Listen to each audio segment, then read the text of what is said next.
ആഴങ്ങളിൽ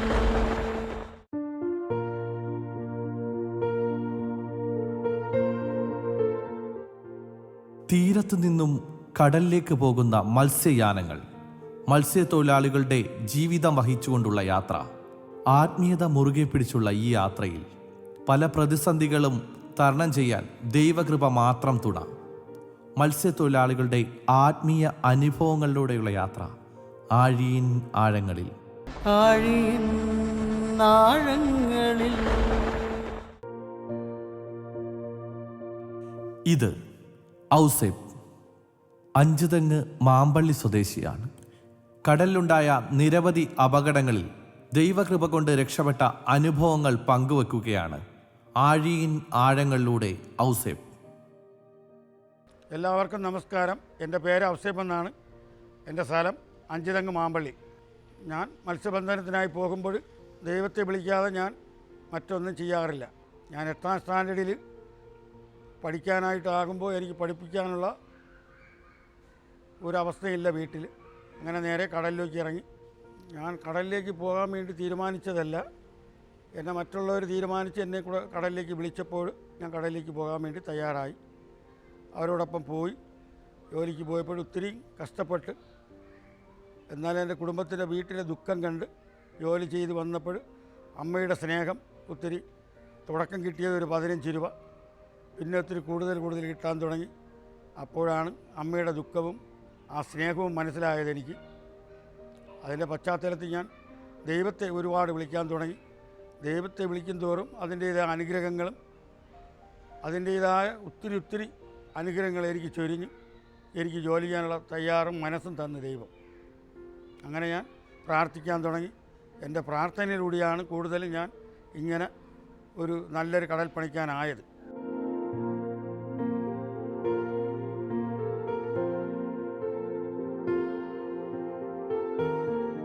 എനിക്കുണ്ടായ ഒരു അപകടത്തെ പറ്റിയാണ് ഞാൻ ഇപ്പോൾ പറയാൻ പോകുന്നത്. ആദ്യം തുടക്കത്തിൽ തന്നെ എനിക്കൊരു പോകുമ്പോൾ വലിയ തിരമാലകളായിരുന്നു. ആ തിരമാലകളിൽ ഞാൻ രക്ഷപ്പെടില്ലെന്ന് ഞാൻ വിചാരിച്ചു.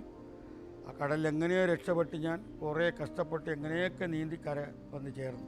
അതിൽപ്പുറം വീണ്ടും വിചാരിച്ച് ഇനി ഒരിക്കലും കടലിൽ പോകണ്ടെന്ന് തീരുമാനം എടുത്തതായിരുന്നു.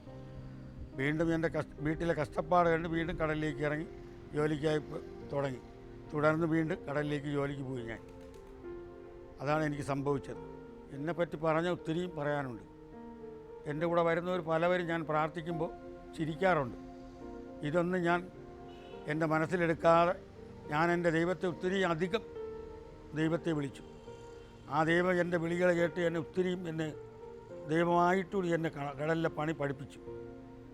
അതെല്ലാം എൻ്റെ ദൈവത്തിൻ്റെ കഴിവ്, ദൈവത്തിൻ്റെ ഒരു പ്രത്യേക കഴിവ് എന്നിൽ തന്ന് ഒത്തിരി പണികൾ എന്നെ പഠിപ്പിച്ച് ആ പണിയിൽ നിന്നും തുടർന്ന് ഞാൻ പഠിച്ചു വലിയ നല്ലൊരു മുക്കുവനായിട്ട് ആയി. അതാണ് എനിക്ക് പറയാനുള്ളത്. പക്ഷേ എൻ്റെ പ്രാർത്ഥനകളാണ് എന്നെ വളർത്തിയെന്ന് എനിക്ക് മനസ്സിലായി. പക്ഷേ എൻ്റെ കൂടെ വരുന്നവരെല്ലാവരും അവർക്ക് പെട്ടെന്ന് ആഹാരം കഴിക്കണം, ഉറങ്ങണം, ഇതൊന്നുമല്ല എൻ്റെ ഓർമ്മകൾ. എൻ്റെ ദൈവത്തെ വിളിക്കണം, ദൈവത്തോട് ഒത്തിരി കരങ്ങൾ വെക്ക് പ്രാർത്ഥിക്കണം, ഇതൊക്കെയായിരുന്നു എൻ്റെ ചിന്തകൾ. അങ്ങനെ ദൈവത്തെ വിളിച്ചാണ് ഞാൻ ഇവിടം വരെ എത്തിയത്. കടലിനുള്ളിൽ പോയപ്പോൾ പലപ്പോഴും എനിക്ക് വലിയ അപകടങ്ങൾ സംഭവിച്ചു. അവിടെയെല്ലാം എന്നെ രക്ഷിച്ചത് എൻ്റെ തമ്പുരാനാണ്. ഒത്തിരി കപ്പലിൻ്റെ ഇടയിൽ, ബോട്ടിൻ്റെ ഇടയിലൊക്കെ ഒരുപാട് ദുരന്തത്തിലൊക്കെ എന്നെ രക്ഷിച്ച എൻ്റെ ദൈവം. അത് ഉറപ്പായിട്ട് എനിക്ക് മനസ്സിലായി. എൻ്റെ കൂടെ ഇരുന്നവർക്കും ഞാൻ മനസ്സിലാക്കി കൊടുത്തു. ഇത് എൻ്റെ പ്രാർത്ഥനയാണ് ദൈവം ഇങ്ങനെ തട്ടി നമ്മളെ മാറ്റിക്കൊണ്ടുപോയെന്ന്. ഒരു 25 വർഷത്തിന് മുമ്പ് എൻ്റെ വള്ളത്തിൽ കൊണ്ടുപോയി ബാറ്ററിയുടെ ചാർജ് ഇല്ലായിരുന്നു. ബാറ്ററിയെല്ലാം അന്ന് കൊണ്ടുപോകുന്നത്, അതായത് ഒരു ലൈറ്റാണ്. ആ ലൈറ്റിലെ മാൻഡിലൊക്കെ പൊട്ടിപ്പോയി, ലൈറ്റ് കത്തിയില്ല. എൻ്റെ നേരെ വരുന്നത് കപ്പലാണ്. ഈ കപ്പലിനുള്ളിൽ രക്ഷപ്പെടാൻ എനിക്ക് ഒരു മാർഗവുമില്ല. എൻ്റെ കൂടെ ഉണ്ടായിരുന്നത് ഒരു കൊച്ചു മോനാണ്. ആ മോൻ്റെ അടുത്ത് ഞാൻ പറഞ്ഞു ദൈവത്തെ വിളിയെന്ന് പറഞ്ഞു. എല്ലാം മാറിപ്പോകും. കപ്പൽ നേരെ ഉള്ളോട്ടും മാറി ഞങ്ങളെ കരയുമാക്കി. ആ കപ്പൽ തൊട്ടും തൊടാതെ ഉള്ളോടിപ്പോയി. ഞങ്ങൾ കരപിടി മാറി. അങ്ങനെ അന്ന് ദൈവമായിട്ടുകൂടിയാണ് എന്നെ രക്ഷിച്ചതെന്ന് എനിക്ക് സ്വയമായിട്ട് മനസ്സിലായി. എൻ്റെ ദൈവവിശ്വാസം എന്ന് പറഞ്ഞാൽ ഞാൻ ഒത്തിരി ദൈവത്തെ വിളിച്ചതിൻ്റെ പേരിലാണ് ഇങ്ങനെ എന്നെ രക്ഷിച്ചതെന്ന് എനിക്ക് നല്ലതുപോലെ ആ പ്രാർത്ഥനയെ നല്ലതുപോലെ ഞാൻ പ്രാർത്ഥിക്കുമ്പോൾ എൻ്റെ കരങ്ങൾ പൊക്കിയാണ് പ്രാർത്ഥിക്കാറുള്ളത്. എൻ്റെ കരങ്ങൾ പൊക്കി പ്രാർത്ഥിക്കുന്ന ആ പ്രാർത്ഥന അപ്പം ദൈവം കേൾക്കും. അങ്ങനെയാണ് ഞാൻ പ്രാർത്ഥിച്ചിട്ടുള്ളത്. ആ കരങ്ങൾ പൊക്കി പ്രാർത്ഥിക്കുമ്പോൾ എൻ്റെ കൂടെ ഇരിക്കുന്ന പലവരും ചിരിക്കാറുണ്ട്. ഒടുവിൽ ഞാൻ പറയുന്ന ചിലതൊക്കെ സംഭവിച്ചിട്ടുമുണ്ട്. സംഭവിക്കുമ്പോൾ അവർക്ക് മനസ്സിലായി ഈ പുള്ളിയുടെ ദൈവാധീനം കൊണ്ടാണ് ദൈവം നമ്മളെങ്ങനെ രക്ഷിച്ചാൽ ഇന്ന് വല്ലതും കിട്ടിയതും. അങ്ങനെ ഒരുപാട് ദിവസങ്ങളിൽ ഞാൻ പറഞ്ഞിട്ടുണ്ട് ഇന്ന് ഇത്ര കിട്ടും, അത് കിട്ടിയിട്ടുണ്ട്. അത് ദൈവവിളിയുടെ വലിയൊരു വിശ്വാസമാണ് അന്ന് എനിക്ക് കിട്ടിയതെന്ന് എനിക്ക് മനസ്സിലായി. ഒത്തിരി ദിവസങ്ങളിൽ ഈ പല കാറ്റുകളും മഴകളൊക്കെ പിടിച്ച് എൻ്റെ കൂടെ ഇരുന്നവർ കൈവിറച്ച് കരഞ്ഞിട്ടുണ്ട്. ഞാൻ പറഞ്ഞ ഒറ്റ വാക്കേ ഉള്ളൂ, നിങ്ങൾ ദൈവത്തെ വിളിക്കും, ഒന്നും സംഭവിക്കത്തില്ല. ദൈവം എന്നെയും നിങ്ങളെയും രക്ഷിക്കും.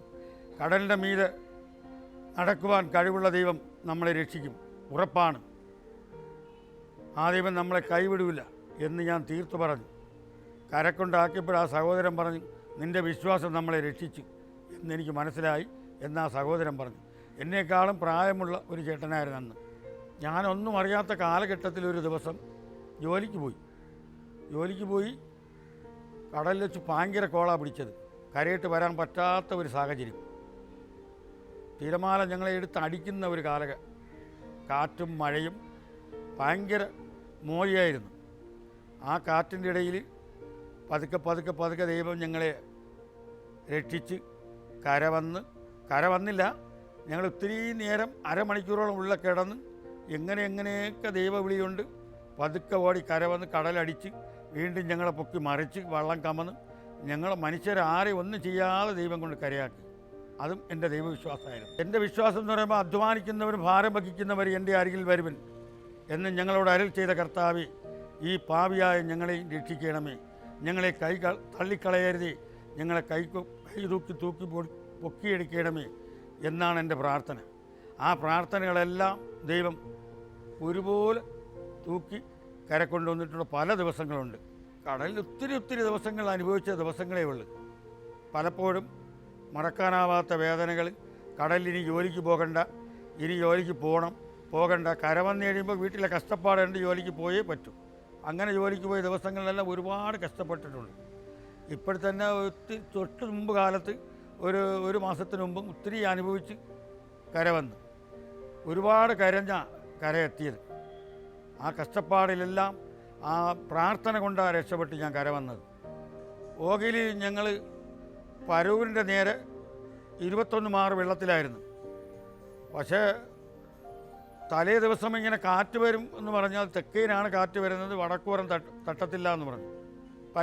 വടക്കുപുറം ഒരു കുഴപ്പമില്ല എന്ന് പറഞ്ഞു. ഒടുവിൽ ഞങ്ങൾക്ക് ഒരു 3 മണിയായപ്പോൾ ഇങ്ങനെ മൊബൈലിൽ വിളി വന്ന് അത് തെക്കോടി ഭയങ്കര കാറ്റാണ്, ജനമെല്ലാം ഓടി തള്ളയാണ് കരയിട്ട്. അങ്ങനെ ഞങ്ങൾ കരയിട്ട് ഓടാൻ വേണ്ടി തീരുമാനിക്കുമ്പോൾ ഭയങ്കരമായ ശക്തമായ ഉയവും കാറ്റും തുടങ്ങി. ഞങ്ങൾ കടലിൻ്റെ അരുവക്കൂടെ നിന്ന് ദൈവത്തെയും വിളിച്ച് എങ്ങനെയും 8:10 ഞങ്ങൾ കര വന്ന് ചേർന്നു. ഒന്നും സംഭവിച്ചില്ല. ഞങ്ങൾ വന്ന് കര ചേർന്ന് ലോകത്തില്ലാത്ത കാറ്റും മഴയും ഭയങ്കര തിരമാലകൾ ഉയർന്നടിക്കുകയായിരുന്നു. അന്നും എങ്ങനെയോ ദൈവവിളി കൊണ്ട് രക്ഷപ്പെട്ടു. ഒത്തിരി ദിവസങ്ങളിൽ ദൈവം എന്നെ കരകയറ്റിയ ദൈവവിളി കൊണ്ട് തന്നെയാണ്. പക്ഷേ അതുമാത്രമല്ല, ദൈവത്തിൻ്റെ ഒരു പ്രത്യേക കഴിവും കൂടിയാണ് എൻ്റെ ദൈവവിളിയും. എൻ്റെ കൂടെ ഉള്ളവരും ദൈവത്തെ വിളിക്കാറുണ്ട്. അത് കഷ്ടപ്പാട് വരുമ്പോൾ മാത്രമേ വിളിക്കാറുള്ളൂ. കഷ്ടപ്പാടും കാറ്റുകളും മഴകളും ഇല്ലെങ്കിൽ അവർ വിളിക്കാറില്ല. കാറ്റ് ഭയങ്കര കാറ്റോ മഴയോ വരുമ്പോൾ ഈശോയെ എന്ന് വിളിക്കാറുണ്ട്. ഞാനതല്ല. ഞാൻ എൻ്റെ കൃത്യ ടൈമിന് ഞാൻ ദൈവത്തെ വിളിക്കും. ദൈവത്തെ വിളിച്ചിട്ടേ ആഹാരം കഴിക്കും. ദൈവത്തെ വിളിച്ചിട്ടേ ജോലി ചെയ്യും. ഇതെൻ്റെ ഒരു പ്രത്യേക താല്പര്യം. ദൈവവിളിയിലൂടെ എനിക്ക് കിട്ടിയ അനുഭവങ്ങളെല്ലാം വെച്ചുകൊണ്ടാണ് ഞാൻ ദൈവത്തെ വിളിക്കുന്നത്. ആ ദൈവവിളിയുടെ ഫലം ഞാൻ അനുഭവിച്ചറിഞ്ഞവനാണ്. ഒരു ദിവസം ഞാൻ ഇവിടെയല്ല, വിദേശ കടലിലായിരുന്നു. അപ്പോൾ ഞാൻ പ്രാർത്ഥിച്ചുകൊണ്ട് നിൽക്കുമ്പോൾ എൻ്റെ കൂടെ ഇരുന്ന ആൾ പറഞ്ഞു, എന്തിന് നീ എപ്പോഴും നോക്കിയാൽ ഈ കൈ പൊക്കിയും കരങ്ങൾ പൊക്കിയും ചുമ്മാണെന്ന് ദൈവത്തെ വിളിക്കുന്നു, ചുമ്മാ അവിടെ ഇരുന്നൂടെ എന്ന് ചോദിച്ചു. ഞാൻ ദൈവത്തെ വിളിച്ചുകൊണ്ടിരിക്കുന്നു. ഒരു 5 മിനിറ്റ് കഴിഞ്ഞ് ഒരു കപ്പൽ കരയിന് വരുമ്പോൾ പുള്ളിക്കാരൻ പറഞ്ഞ് കപ്പൽ വശം കെട്ട വരവാണ്, ഞങ്ങളുടെ വള്ളത്തിൽ വെട്ടവും ഇല്ല. കപ്പൽ വന്ന് പുള്ളി പെട്ടെന്ന് സ്പീഡ് ചെയ്ത് എഞ്ചിന് സ്പീഡ് ചെയ്ത് എടുത്തത് ഞാൻ തെറിച്ച് പോകാനുള്ള ഞാൻ കമ്പി തൊങ്ങിക്കിടന്നു, വിറച്ചുപോയി. ഞാൻ കമ്പി തൊങ്ങിക്കിടന്ന് എങ്ങനെയാണ് രക്ഷപ്പെട്ട്. അത് ദുബൈ റാസ്കൽ കേം എന്ന് പറയുന്ന സ്ഥലത്താണ് ഈ സംഭവിച്ചത്. കലീല എന്ന് പറഞ്ഞ നേരെയാണ് ഈ സംഭവം നടക്കുന്നത്. അന്നും ഞാൻ ദൈവവിളി കൊണ്ട് രക്ഷപ്പെട്ടെന്ന് തന്നെ എനിക്ക് പറയാം. ദൈവവിളിയുടെ ഏറ്റവും കൂടുതൽ ദൈവവിളി കൊണ്ടാണ് ഞാൻ രക്ഷപ്പെട്ട് കര വന്നത്. പക്ഷേ എൻ്റെ കൂടെ ഇരുന്ന ആൾ പറഞ്ഞു, നിൻ്റെ ദൈവവിളിയാണ് നിന്നെ ഇന്ന് രക്ഷിച്ചത്, അല്ലെങ്കിൽ 5-6 കണ്ടമായിട്ട് പോയെങ്കിൽ. ഇതൊക്കെയാണ് എനിക്ക് പറ്റിയ അനുഭവങ്ങൾ. ഓഖിയിലെന്ന് പറയുമ്പോൾ ഞങ്ങൾ ഒത്തിരിയും പേര് ഞങ്ങൾ ഒരു 28 പേരാണ് അന്ന് ജോലിക്ക് പോയിരുന്നത്. ജോലിക്ക് പോയി എല്ലാവരും വിറച്ച് തന്നെയാണ് ജോലി ചെയ്തുകൊണ്ടിരുന്നത്. ജോലി ചെയ്തുകൊണ്ടിരുന്നത് പലവർക്കും ജോലി ചെയ്യേണ്ട, പലവർക്കും കര പോകണം, കൊല്ലം നേരെ പോയാൽ പെട്ടെന്ന് രക്ഷപ്പെടാം, അഞ്ചിതെങ്കിലും ഒന്നും രക്ഷപ്പെടാൻ പറ്റൂല എന്നൊക്കെ പലവരും പല പല തീരുമാനത്തിലായിരുന്നു. എന്നിട്ടും ദൈവം ഒന്നും കൈവിടാതെ ഞങ്ങളെ കരുത്തോടെ ജോലിയും ചെയ്ത് 3 വള്ളത്തിൽ മീനും കയറ്റി ഞങ്ങൾ സുഖമായിട്ട് കര വന്നു. അത് അന്ന് സംഭവിച്ചതെന്ന് പറഞ്ഞാൽ ഞങ്ങൾ കരയിട്ട് വരുമ്പോൾ ഒത്തിരി അനുഭവിച്ച് തന്നെയാണ് വന്നത്. മുഖത്തൊക്കെ വെള്ളം അടിച്ച് ഞങ്ങളുടെ കണ്ണൊക്കെ ആകെ ചുവപ്പ് കളറായി കുലുങ്ങി വിറച്ച് തളർന്നൊക്കെയാണ് കര വന്ന് ചേർന്നത്. എൻ്റെ ദൈവത്തോട് ഞാൻ പ്രാർത്ഥിക്കാൻ തുടങ്ങിയാൽ എനിക്കൊരു 17 മിനിറ്റ് വേണം. സാധാ ഞങ്ങൾ വീട്ടിൽ ഇരുന്ന് പഠിക്കുമ്പോൾ എനിക്ക് 33 മിനിറ്റ് വേണം. കടലിലാണെങ്കിൽ ചുരുക്കി പഠിക്കുമ്പോൾ ഒരു 17 മിനിറ്റ് വേണം പ്രാർത്ഥിക്കാൻ. ആ പ്രാർത്ഥന കഴിയുമ്പോൾ 17 മിനിറ്റ് എനിക്ക് പിടിക്കും. 17 മിനിറ്റിൽ ഈ പരിപാടിയൊക്കെ ഈ പ്രാർത്ഥന സമയമൊക്കെ കഴിഞ്ഞതിന് ശേഷമേ ഞാൻ എന്തെങ്കിലും വേറെ ജോലികൾ ചെയ്യും. അങ്ങനെയാണ് ചെയ്യാറുള്ളത്. ഞാൻ ഒരു ഞായറാഴ്ച പോലും പള്ളിയിൽ പോകാതെ മുടങ്ങൂല. ഇനി എത്ര സുഖമില്ലെങ്കിലും എത്ര അസുഖമായിരുന്നാലും ഞായറാഴ്ച ബലിയർപ്പിച്ചിട്ട് എനിക്ക് ഉറങ്ങാൻ പറ്റത്തുള്ളൂ. ഞായറാഴ്ച കൃത്യമായിട്ട് ഞങ്ങളുടെ മാമ്പള്ളി പള്ളിയിൽ 6:30 മണിക്കാണ് നിത്യപൂജ.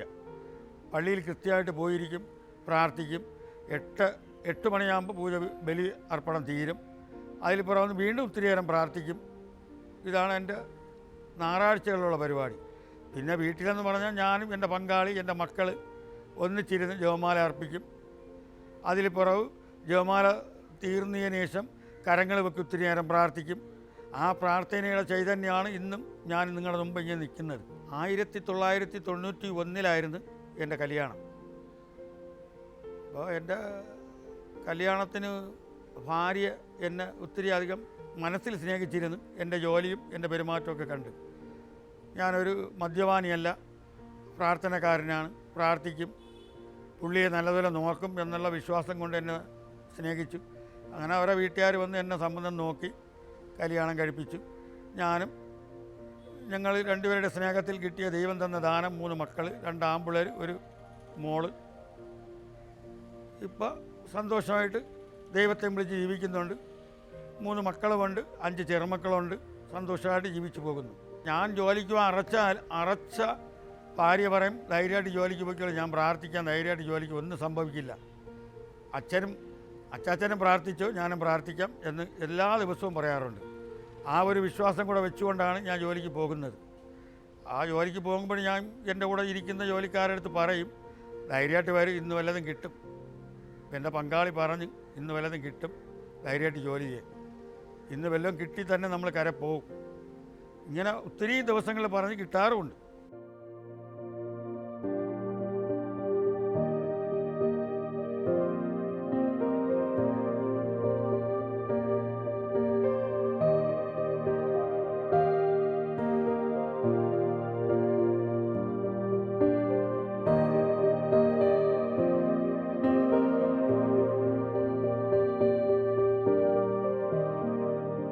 തീർച്ചയായിട്ടും വീട്ടിലിരിക്കുന്ന എൻ്റെ പങ്കാളിയുടെ അല്ലെങ്കിൽ എൻ്റെ സഹോദരങ്ങളുടെ അല്ലെങ്കിൽ എൻ്റെ അമ്മയുടെ പ്രാർത്ഥനകളും ഒത്തിരി ചൈതന്യമാണ്. അവരുടെ ദൈവവിളിയും കൂടെ കൊണ്ടാണ് നമ്മൾ ഇങ്ങനെ രക്ഷപ്പെട്ട് ജോലി ചെയ്ത് പോകുന്നത്. അത് ഒരിക്കലും ഇല്ലയെന്ന് എനിക്ക് പറയാൻ കഴിയത്തില്ല. എൻ്റെ പങ്കാളി, എൻ്റെ മക്കൾ, 3 മക്കളും അമ്മയോടൊപ്പം ഇരുന്ന് പ്രാർത്ഥിക്കും. അവരെ ദൈവവിളിയും കൂടെ കൊണ്ടാണ് എൻ്റെ ജോലിയുടെ കഷ്ടപ്പാടുകൾ മാറി ജോലി ചെയ്യാനുള്ള നല്ല ശക്തിയും ആരോഗ്യവും ദൈവം എനിക്ക് അനുവദിക്കുന്നു. ഞാൻ മാതാവിൽ ഭയങ്കര വിശ്വാസിയാണ്. കൊന്തവടി കഴിഞ്ഞാലും ആദ്യം മാതാവിനോട് പറയും, മാതാവേ എൻ്റെ ഈശോയോടൊന്ന് പ്രാർത്ഥിക്കണേ, എനിക്ക് വേണ്ടി, എൻ്റെ കുടുംബത്തിന് വേണ്ടി, എൻ്റെ മക്കൾക്ക് വേണ്ടി, എൻ്റെ മരുമക്കൾക്ക് വേണ്ടി, എൻ്റെ പങ്കാളിക്ക് വേണ്ടി എന്ന് എല്ലാ ദിവസവും പ്രാർത്ഥിക്കുന്ന ഒരു മനുഷ്യനാണ് ഞാൻ. അതുപോലെ വിശുദ്ധ ഔസേപ്പ് പിതാവിനോട് ഞാൻ പ്രാർത്ഥിക്കും, വിശുദ്ധ അന്തോനിയോട് പ്രാർത്ഥിക്കും, വിശുദ്ധ പൗലോസിനോട് പ്രാർത്ഥിക്കും, വിശുദ്ധ പത്രോസിനോട് പ്രാർത്ഥിക്കും, വിശുദ്ധ അൽഫോൻസമ്മയോട് പ്രാർത്ഥിക്കും. എല്ലാ വിശുദ്ധരോടും ഞാൻ നിലവിളിച്ച് പ്രാർത്ഥിക്കുന്ന ഒരു മനുഷ്യനാണ്. കടലിൽ പോകുമ്പോൾ ഭയമുണ്ടാവുന്നതെന്ന് പറഞ്ഞാൽ കടലടിച്ചു കഴിഞ്ഞാൽ അതിൻ്റെ അടിയിലുണ്ടാവുന്ന പോലും ഒരു തിരച്ചിലുണ്ട്. മനുഷ്യരെ ഇട്ടിങ്ങനെ ചുരുട്ടി നേരെ തറയിൽ കൊണ്ടുപോകും. തറയിൽ കൊണ്ടുപോയി കഴിഞ്ഞാൽ നമുക്ക് പെട്ടെന്ന് ചാടി എഴുന്നേറ്റ് ഈ വെള്ളത്തിന് മേളിൽ പൊങ്ങി വരാൻ പറ്റത്തില്ല. ഈ അഥവാ നമ്മളിത്തിരി ഇളച്ച് വെള്ളവും കുടിച്ച് മേളിലോട്ട് വരുമ്പോൾ അടുത്ത തിരമാല മേളിൽ കൂടെ പോകുകയാണെന്നുണ്ടെങ്കിൽ ആ തിരമാല വീണ്ടും നമ്മൾ താഴോട്ട് കൊണ്ടുപോകും.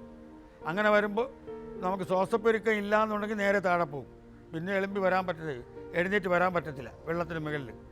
ഈ വിശ്വാസമെല്ലാം ദൈവത്തിലുള്ള വിശ്വാസത്തിലാണ് ഞങ്ങളെല്ലാവരും കടലിലേക്ക് ജോലിക്ക് പോകുന്നത്.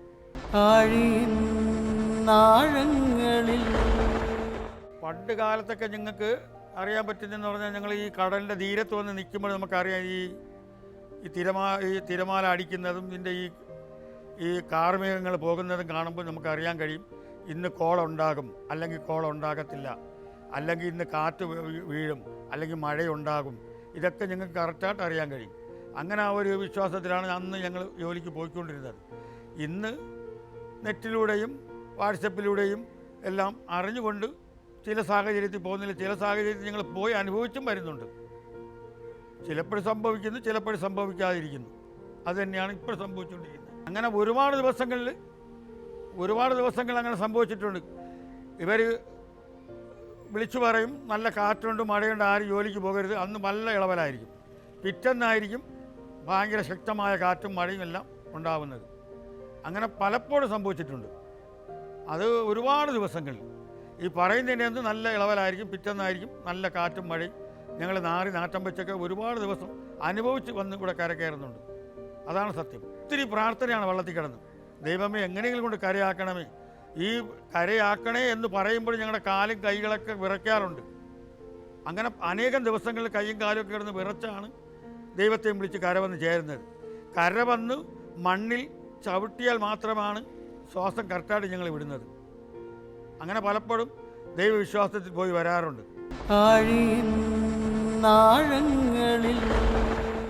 അമ്മയെ ഓർക്കുമ്പോൾ മാതാവേ കുന്നുമിഴിനീരോടെ, എൻ്റെ അമ്മയെ ഓർക്കുമ്പോൾ മാതാവേ നിന്നെ ഞാൻ ഓർക്കുന്നു മിഴിനീരോടെ.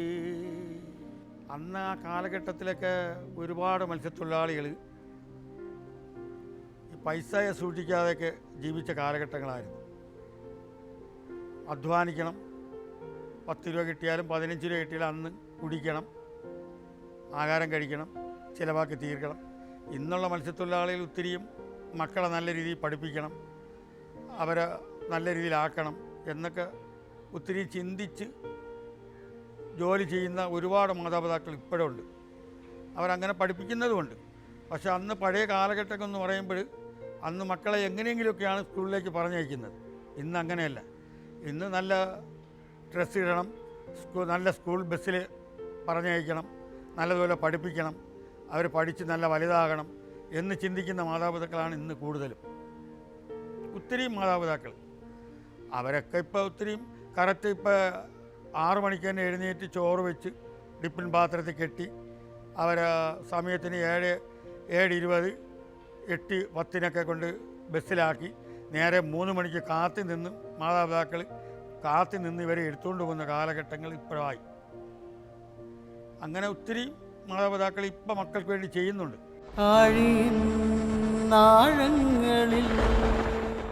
ഞങ്ങളുടെ കാലഘട്ടത്തിൽ എന്ന് പറഞ്ഞാൽ അന്ന് ഇഷ്ടമുണ്ടെങ്കിൽ സ്കൂളിൽ പോയാൽ മതി, ഇല്ലെങ്കിൽ പോകേണ്ട അവിടെ വീട്ടിൽ ഇരുന്നാൽ മതി. അങ്ങനെയാണ് അന്നത്തെ മാതാപിതാക്കൾ ചിന്തിച്ചതും ജീവിച്ചതും.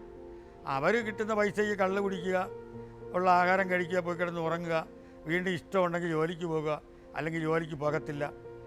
അന്ന് ഞങ്ങൾ പഠിക്കാൻ പോകുമ്പോഴൊക്കെ ഒരു വർഷത്തിൽ ഒരൊറ്റ ഡ്രസ്സ് കൊണ്ടാണ് ഞങ്ങൾ ജോലിക്ക് പോയതും പഠിക്കാൻ പോയതും ജീവിച്ചതും. കഴി ഈ കൈയും കാലുമൊക്കെ നരകിച്ചിട്ടുണ്ട്. മിക്ക ദിവസങ്ങളിലും കീറിയ നിക്കറും കീറിയ ഷർട്ടിട്ടൊക്കെയാണ് ഞങ്ങൾ പഠിക്കാൻ പോയത്. ഇന്ന് ആ കാലഘട്ടമല്ല. ഇന്ന് കാലഘട്ടം ഒരുപാട് മാറ്റങ്ങൾ സംഭവിച്ചിട്ടുണ്ട്. പക്ഷേ മാറ്റങ്ങൾ സംഭവിച്ചതെന്ന് പറഞ്ഞാൽ കൂടുതലും ദൈവവിളി കൊണ്ടാണെന്നാണ് എനിക്ക് ഏറ്റവും കൂടുതൽ മനസ്സിലായത്. അന്ന് ആ കാലഘട്ടത്തിൽ ദൈവത്തെ വിളിക്കാറില്ല ജനങ്ങൾ.